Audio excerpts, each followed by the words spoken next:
We got us a good one here this morning. Unit we put in a few years ago. They say it wasn't cooling at all yesterday, and we're gonna go in there and see what we can come up with. Let's get our little thing though, because it's something we might need. Well, we hear it running.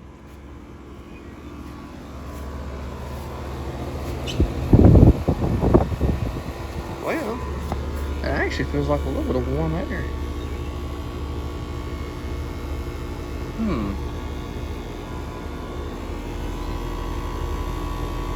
That's a heat pump, but let's go get our gauges and see what we can come up with. Alright, so let's hook our gauges up. Let's just see what we...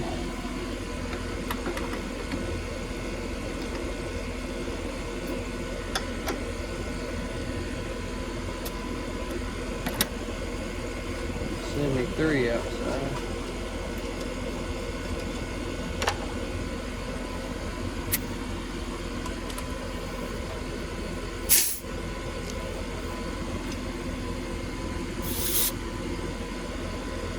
Oh. Oh,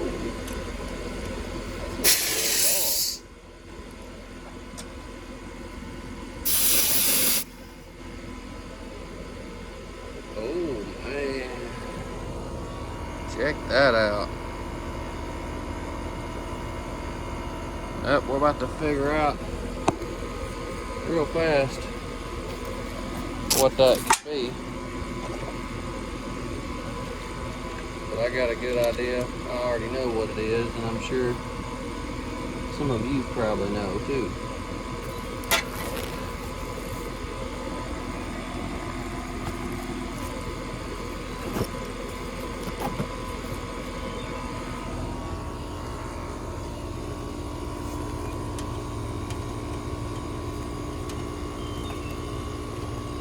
I get that cord. One thing about that having a cord. Well, as y'all can tell, that's like a 25 degree. Actually, it's more than 25 degree. You know, subcooling. So we definitely got plenty in there.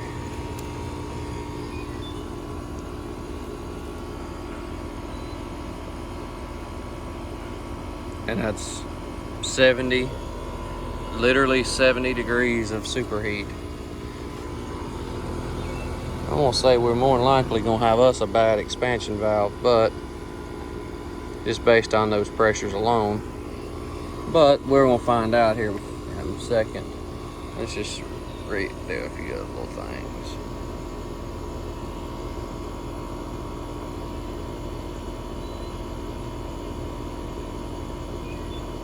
Cruise right there around 74, I guess.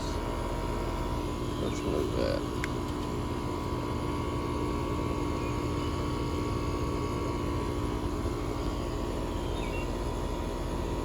Not enough difference for me to,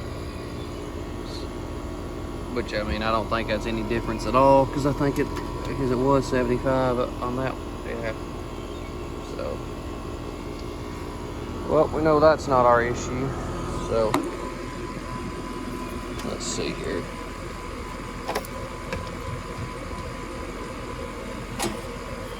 What we'll do also, just as a good way to verify it, and this is something I'll tell everybody they should try. If you suspect it's one thing like that, it's a heat pump. Of course, this one is.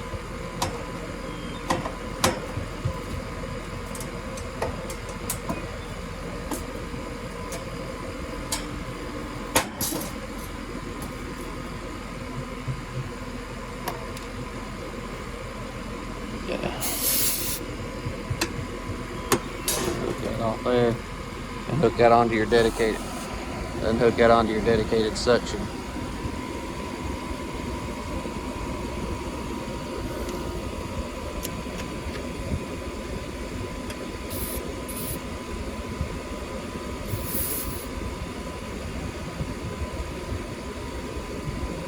Alright, so we're in cooling, and in Trane our reversing valve energizes in cool.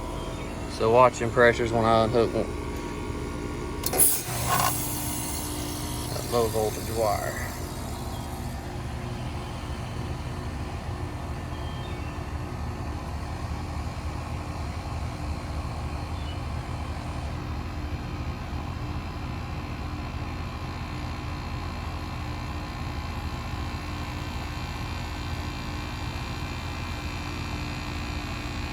Lord, is that head pressure?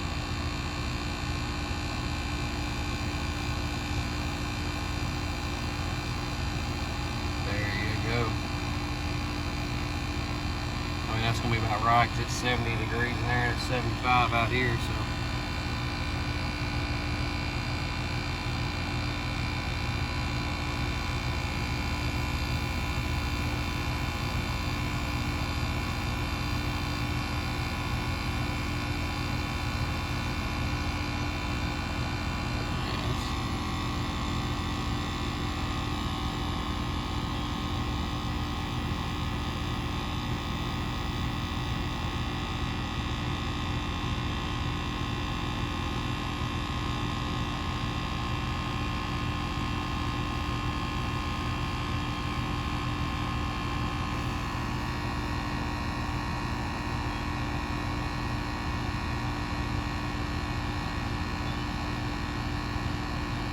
Yeah, I mean, it's hard to tell anything by that, but that tells you a lot. It tells you that that indoor expansion valve is going to be stopped up, because something is that's actually cool enough to make that sweat just from it being inside. I don't know if it was a little bit of ice on that coil or what. I don't guess it is, considering that head pressure, but probably that it's, you know, 70 degrees in there. But, you know, now instead of you pushing refrigerant that way and pulling it back through your suction, now you're pushing it that way and coming back through. So that's a great way to determine if you have a restriction inside or not. Of course, now we're on.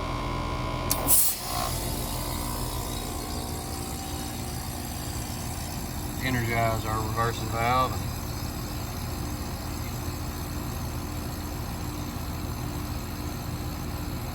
Watch that suction pressure drop. Come outside to talk to me for a minute, but yeah, look at that right there. I mean, if that's not obvious, you got a restriction based on your pressures.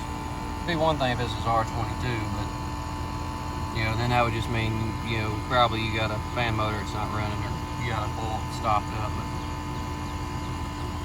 got low airflow if it was that, but it's not.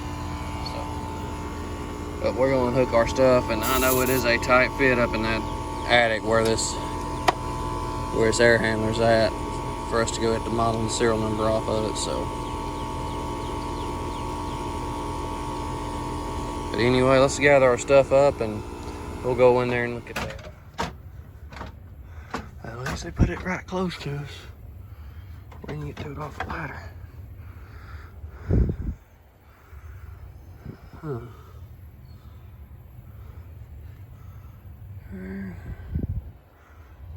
Oh, well, it looks like somebody forgot to screw a bulb in for us. I think this was like an addition they done a few years ago.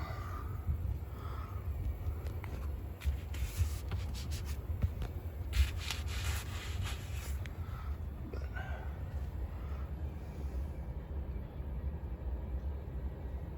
he said it was kind of tight, but you got plenty of room to work on this, dude.